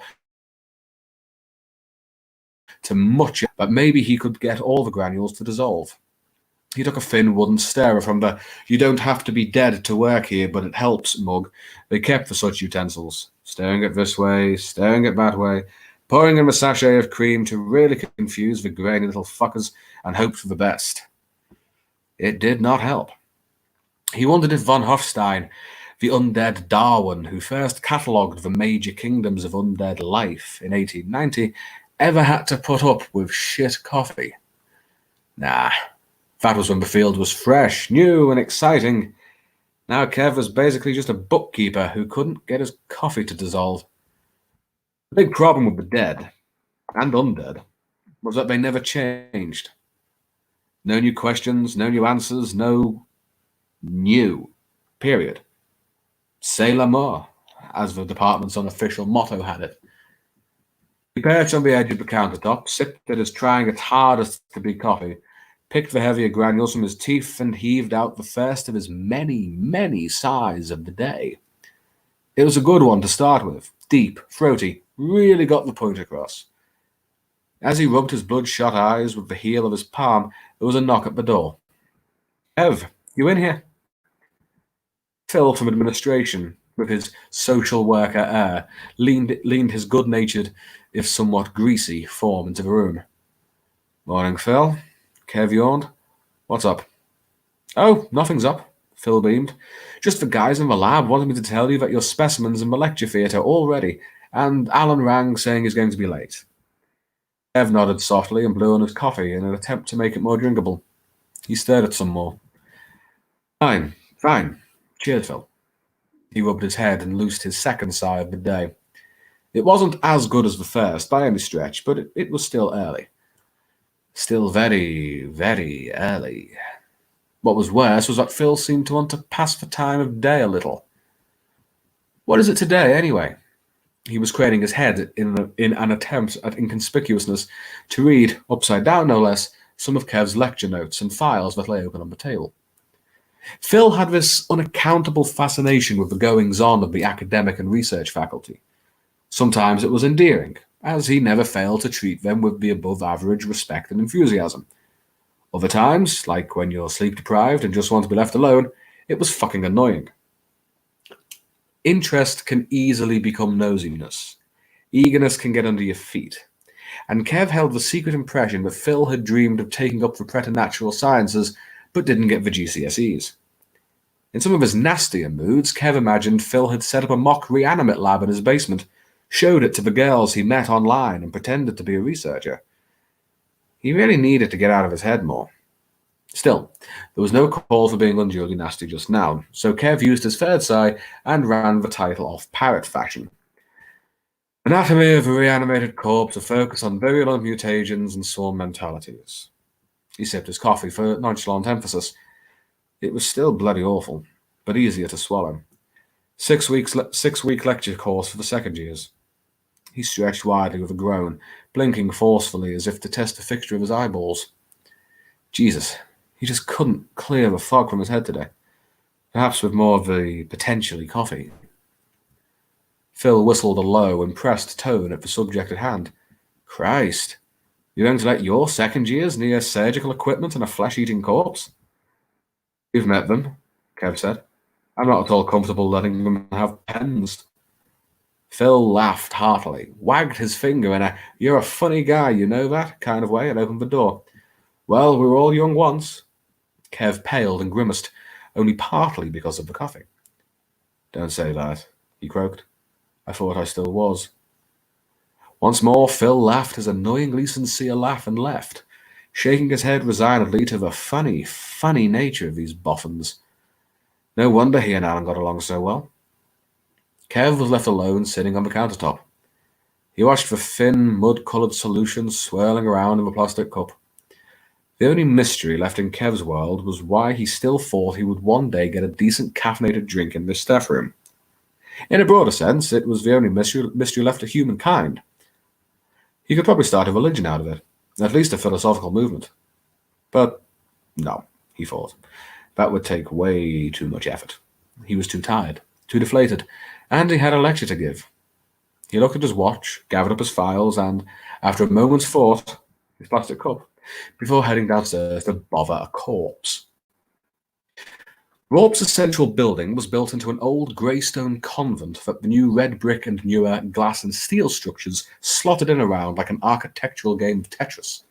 While the new builds boasted pristine laboratories, tasteful art on white walls, and tempered glass elevators, the central building still had warped and clattering wooden floors, stairs that climbed at a 5-degree angle, and arched, gloomy corridors bedeviled by the occasional saint or Virgin Mother carved above the cast-iron radiators. This was a place where footsteps had personality. The big lecture theatres were here, the largest of which Kev tramped his way towards with his lanyard bouncing around his neck. He heaved a shoulder against the heavy, shrieking-hinged door. Tradition insisted that you weren't a true Rawp's researcher until the door to Lecture Hall 6 had crushed your fingers and entered his home from home.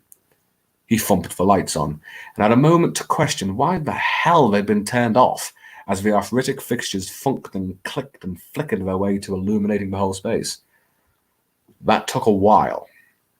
The size of it, the vaulted silence dominated by the poignant fall of his boots across the floor, suggested the entrance was so much more impressive than it really was. The magic had worn off for him a long time ago. That is, sure, when he'd started, he'd been overawed. What? Lecture 6 at Rawp's? Bloody hell, that's where it started. This was where von Hofstein himself had lectured and established the science in its own right, turning natural history and human society on its head. Now it was where Kev Barclay worked. It hadn't changed all that much in the intervening century. A grand Victorian lecture theatre, a raised plank stage, a layered semicircle of wooden benches and iron rails. A fort could echo in that space. Just for the novelty, Kev sighed and flagellated himself with a sip of coffee. He looked at the enormous blackboards adjoining the stage, freshly cleaned in preparation for him. The new buildings had proper projectors, smart boards, interactive interfaces, atmosphere controls, cushioned individual seats. They had doors that closed slowly and courteously behind you, rather than trying to sever your fingers at the knuckle. This ostentatious pomp and circumstance fucking shit, reserved for Lecture Hall 6, it just drove home to him the utter dead end he'd wandered into, and wandered into willingly. It was also traditional. The room and his field. No work of any worth had been done in here since von Hofstein's lecture that earned him a bronze bust above the opposite door. Kev resented it, really. Resented that it was too late to change course, and while, in general principles, he was in favour of being interred in a tomb of this size and "fuck you, I'm best" grandiosity, it came with a caveat that 1, he shouldn't be alive when he's put in it, and 2, it shouldn't have somebody else's fucking name on it.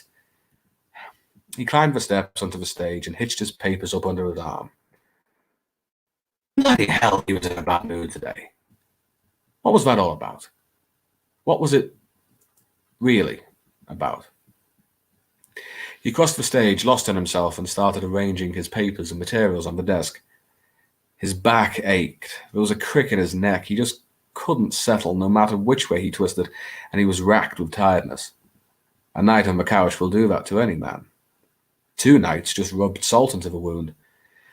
The fact that he had reached the age where 2-day hangovers were now a part of the equation was bad enough, but it was more to do with the fact with each passing minute he was remembering the fight he'd had with Sandra and everything that had been said and half said and suggested, clarity pulling back like the tide to reveal fascinating guilt formations underneath. He didn't know. But he really hadn't wanted to go to the wedding on Saturday anyway. Those sorts of things always made him uncomfortable, but he hadn't known anybody there, and he really didn't get on with Sandra's family. Well, her Uncle Freddie wasn't too bad, but he worked in New Zealand and wasn't there, which in a way was a bonus. Most of the time it was only her opinion that mattered to him. But the drink was flowing, and everyone wanted to talk to him about the Lycanthrope Registration Act. The Werewolves Brigade had been no platform by the Rorp Student Union, thank Christ. Not to mention it was straight after a bitch of a week in the lab, and Sandra was always getting shanghaied by her family. The groom was her cousin, which left him with Harry and his constant repetitions of, "So tell me again, just what is it that you do, Kevin?" He'd been in a bad mood, made to feel 2 inches tall, and he'd poured alcohol onto it. Recipe for disaster. He shook his head and managed to find a student list. Some of them had been blacked out, last-minute transfers or dropouts or whatever, and at the bottom an asterisk with PTO, additions, underneath it in biro. He turned the page over.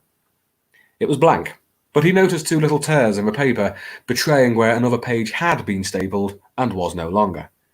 He growled and rubbed his neck. This was the only department that hadn't been updated to digital registration. He'd have to play it by ear. But joyless, that's what she'd called him when they got home. Drunkenly slagging into each other. Fucking idiot, that's what he was. Wounded pride and all, convinced himself she was in a bad mood with him, and one thing led to another. Every little thing came out of a box. Oh, God, he remembered. He'd said she was only angry at him because it wasn't them getting married. Maybe she didn't mean to say it, but when she said, "Why would I want to marry a joyless little shit like you anyway?" that stung. And stung the more because he knew she was right.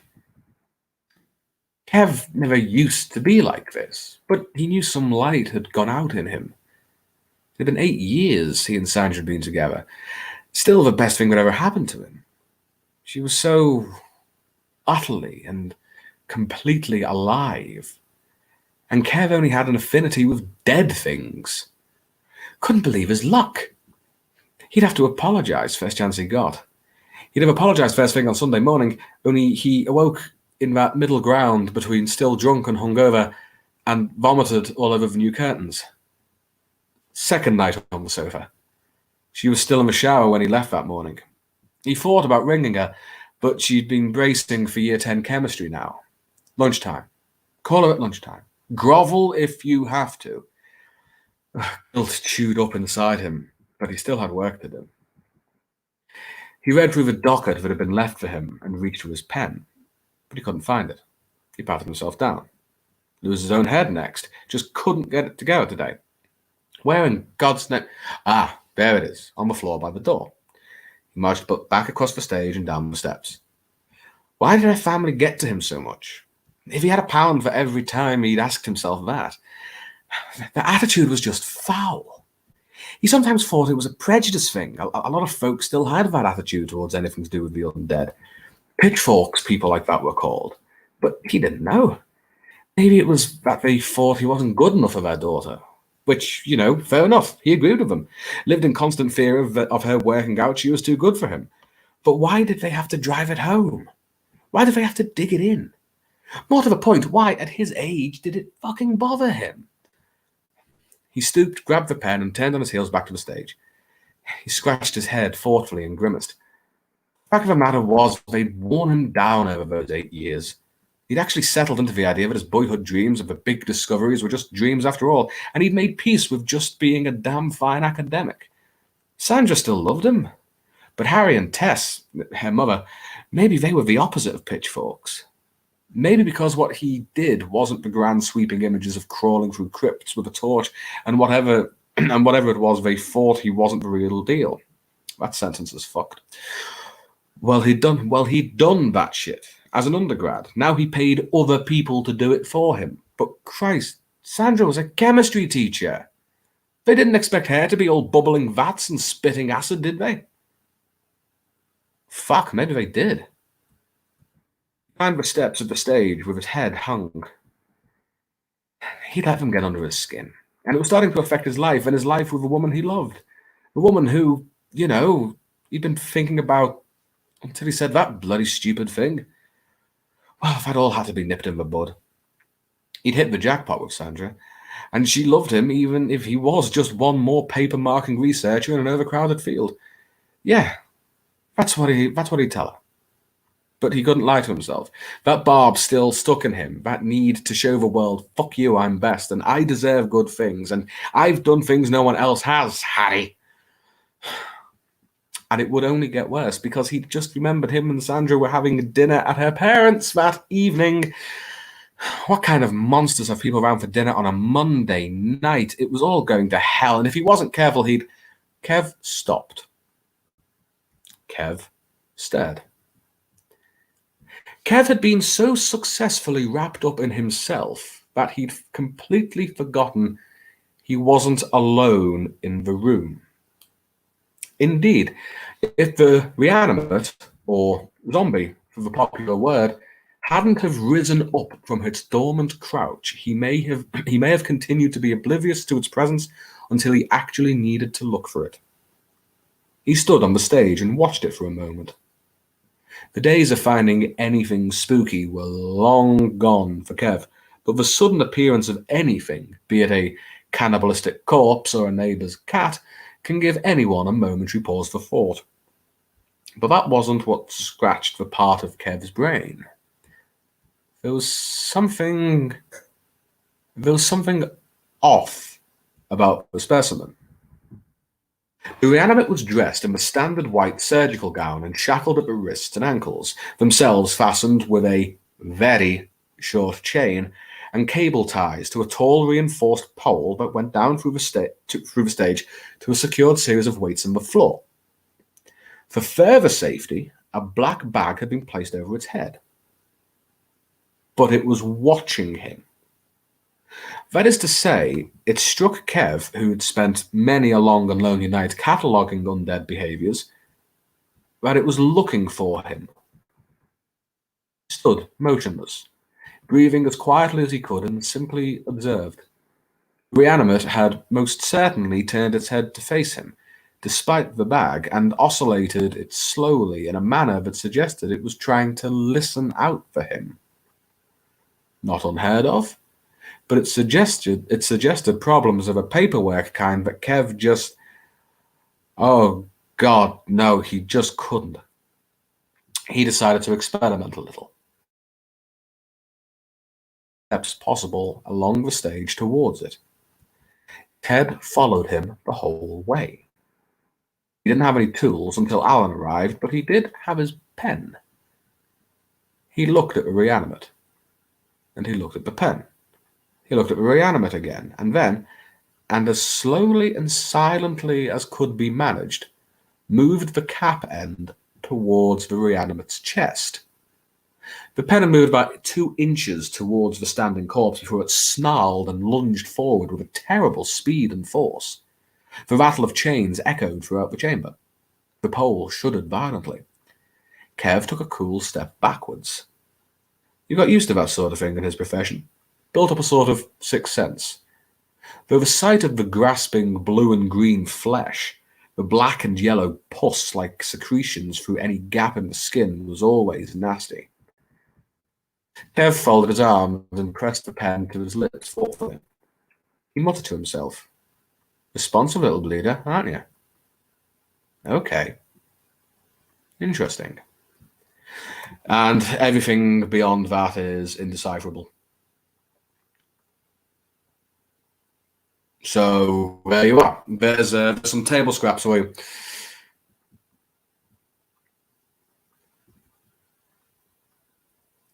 What have I missed in here?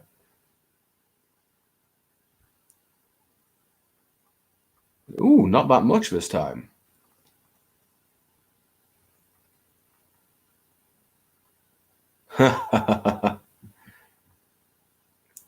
It's not really. It's more dormant than anything else, I assure you.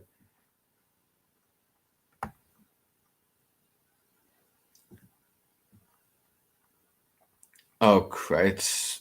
This thing is so rugged and messy and torn up.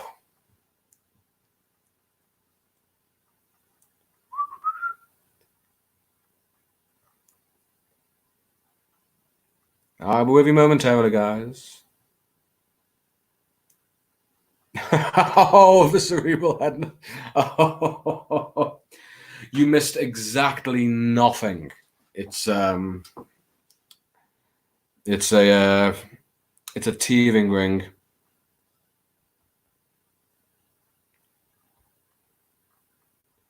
It not so much thrown away. It was going to be a part of the collection that I've me just finished and I'm trying to sell. And to build it up, it would have been it would become a novel, and I wasn't trying to turn it into one. So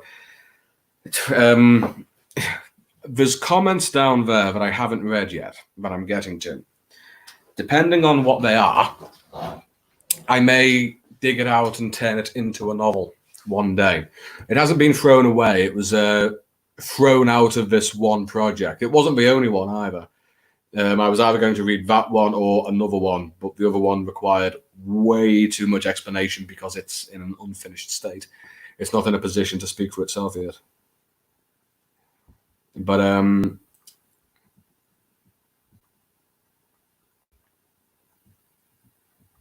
yes, much Harry hating. Have I? No, not yet. Not yet. Here we are.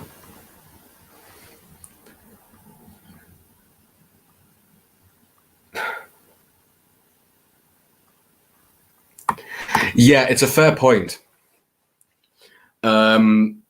Because another reason why I shelved that one is because I couldn't quite get a grip on the voice. You probably noticed while I was trying to read it, the voice isn't tangible. There's a shape of it. There's an idea to work with, but there isn't the fluidity that I prefer. I was trying to go for something that was more recognizably human and translate that through my usual love of free and indirect speech. And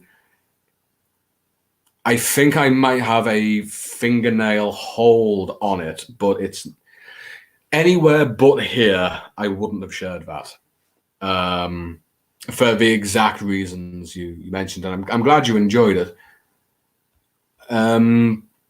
Katia, my darling, I'm going to need some context for these three little faces here.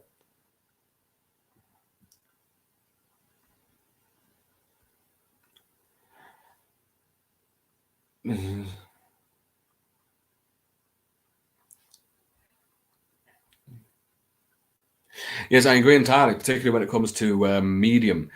I've often found that if I say I want to write a novel, I'll finish it in 10,000 words. Like what? And the opposite, if I'm going to write a short story, it turns into a novel. So I've just given up on even deciding I will write I work out what I want to do, and then I head off, and whatever direction that takes me in is a different matter altogether.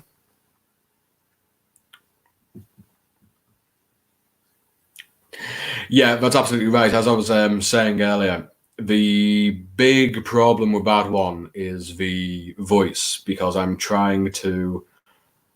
The other reason it was left out of a project was it didn't gel with any of the others. All of the other stories that make up my novel have a thematic resonance against one another. This one would have stood out like a sore thumb. It wouldn't have put together. I will probably return to it, and it'll probably become a book. It'll probably become a novel. But yeah, it's very rough, and more to the point, it was unrehearsed. I've never read that out loud before, so I was unfamiliar where I was going.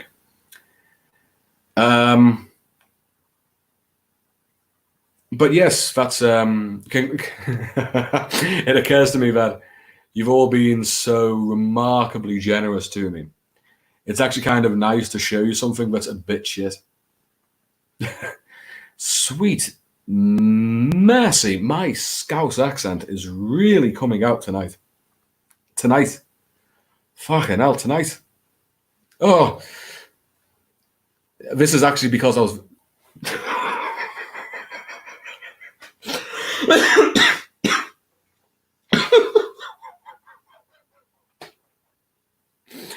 Oh my god. My god, I'm talking like a native. My accent's arrived. Oh dear god. Oh dear god. Right. What do we got?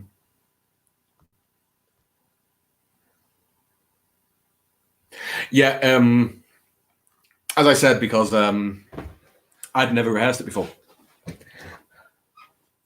But yeah, maybe one day or two. Oh no, another time.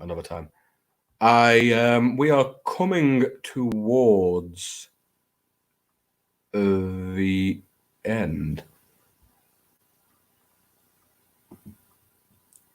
Oh, I beg your pardon, Dal. An ace ring.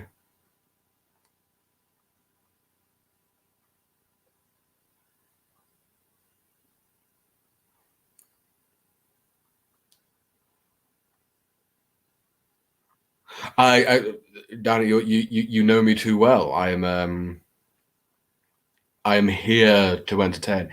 I'm the genie of Overtube. I bring delights of the most bizarre kinds.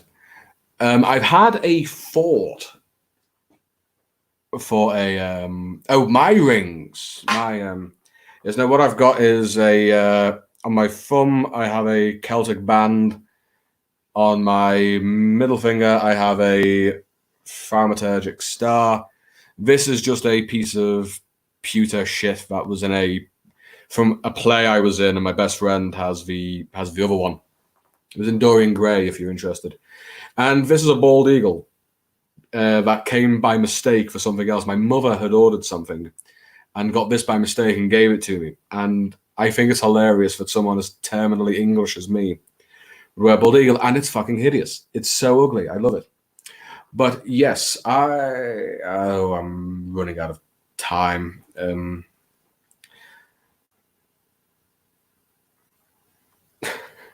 The great bipolar bear, if you will, soaked in lithium.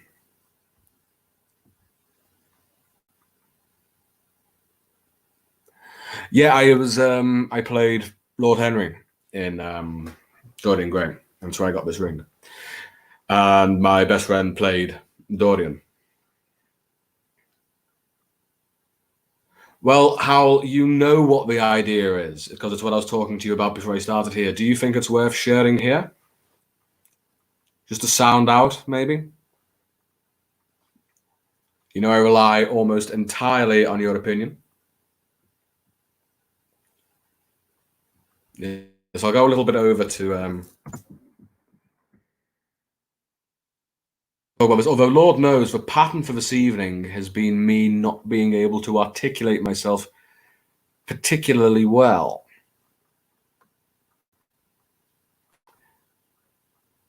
Right. So I have I've had this thought for a collaborative project through the AuthorTube community, because I know that who I tend to get in my audiences are people who are walking on the odder side of the street.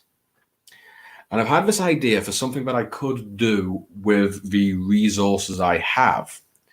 And my plan is, because you're also incredibly kind about my reading voice, except obviously tonight, is anybody here familiar with Welcome to Night Vale? I'm a big fan of Welcome to Night Vale, and I want to know if anybody else is. But it would be, I would develop a writing Bible or a series guide and build a fictional little world, and what's it?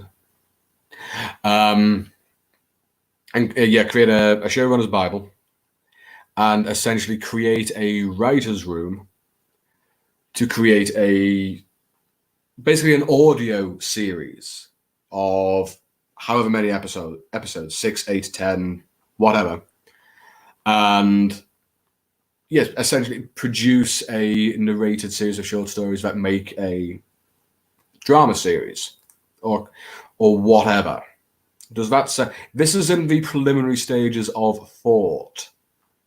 Do you think that is something people would be interested in?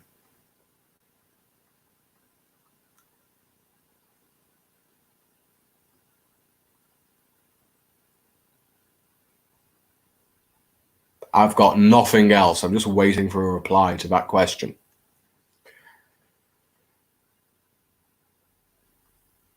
Because it seems that it is the duty of we weirdos to fly that particular flag.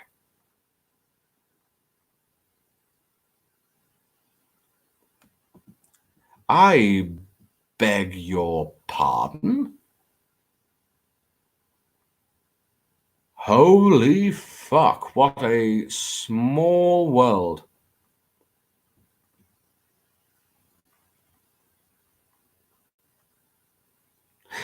Similar, not entirely, but in the same ballpark as that. But it would be purely audio, because Lord knows trying to do anything visual to any great degree is really fucking expensive.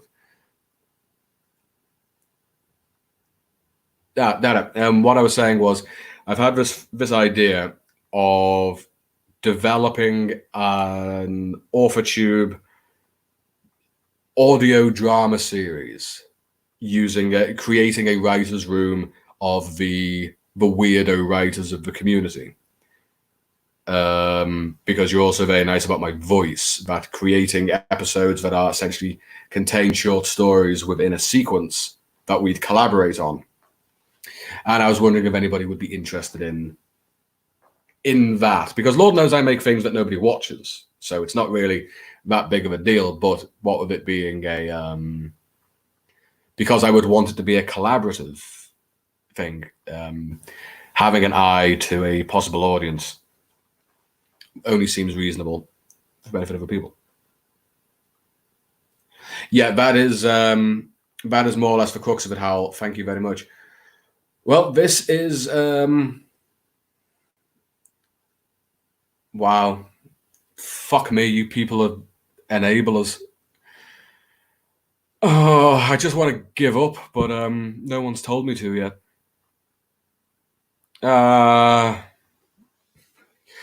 Just let me die. Just let me die. Okay, I will start putting that together, chiefly because my friend has been developing a audio engineer suite out of his back room, and is again, we are clearly having the exact same conversation within a few fractions of a second of each other. Fantastic. That's just let me fail, please, please.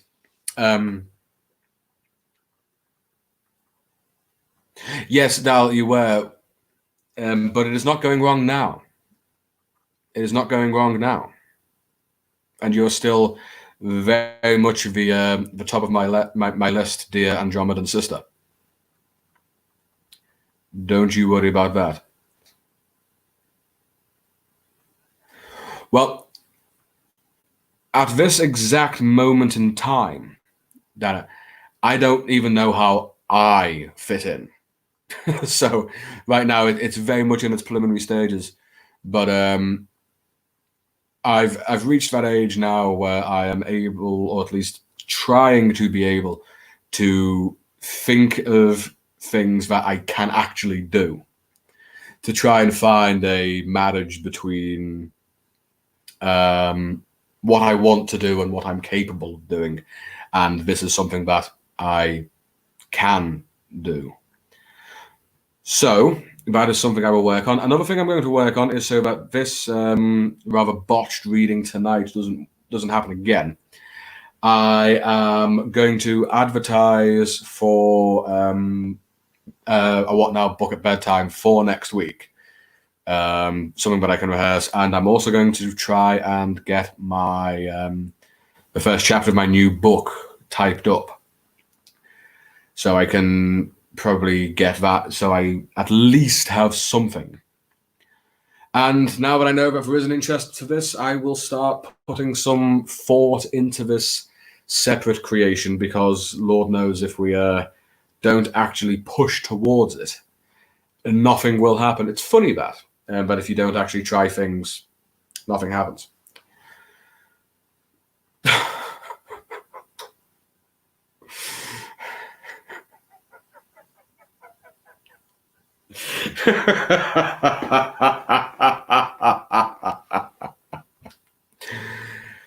Oh dear me. Well, that was fun. I think we got a lot covered this evening. I'm not 100% certain on what we've done this evening. And well, yeah, naturally, of course I'm hard on myself. I'm shit. This is not an unreasonable assessment.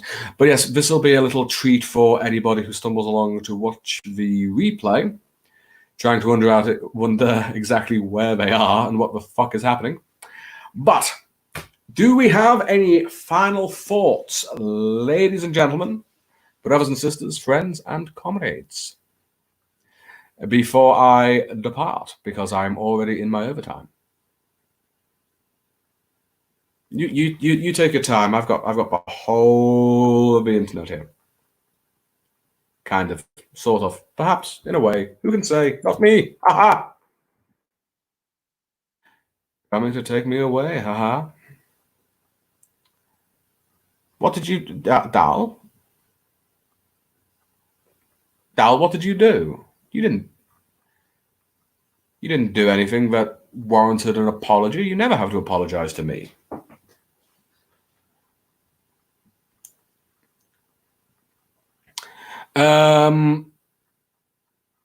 Depends. I like chocolate on my burgers, and I like mustard on my ice cream. Dal, no, you were not. You were not too harsh, not even slightly. I agreed with you entirely. There was nothing unfair in your assessment whatsoever, let alone harsh. You really do not need to apologize to me.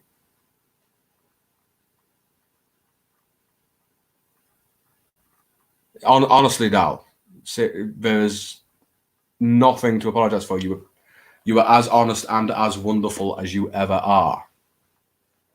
Please do not be thinking you've gone ahead and offended me at all, because you really haven't. Foster Gamma, yes, that will not be a problem. This fucking, yeah, I'm going to have to get out of here, because this is starting to come apart.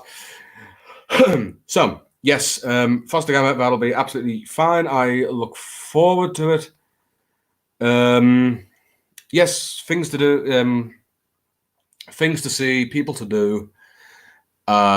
If we are finished here, I want to make sure that Dal is okay before we do anything else. Dal, can you give me some indication?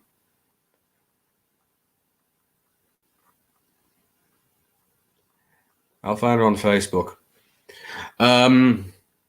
Right, yes, the sign off. Haha, the legendary what now sign off. Well, it's been a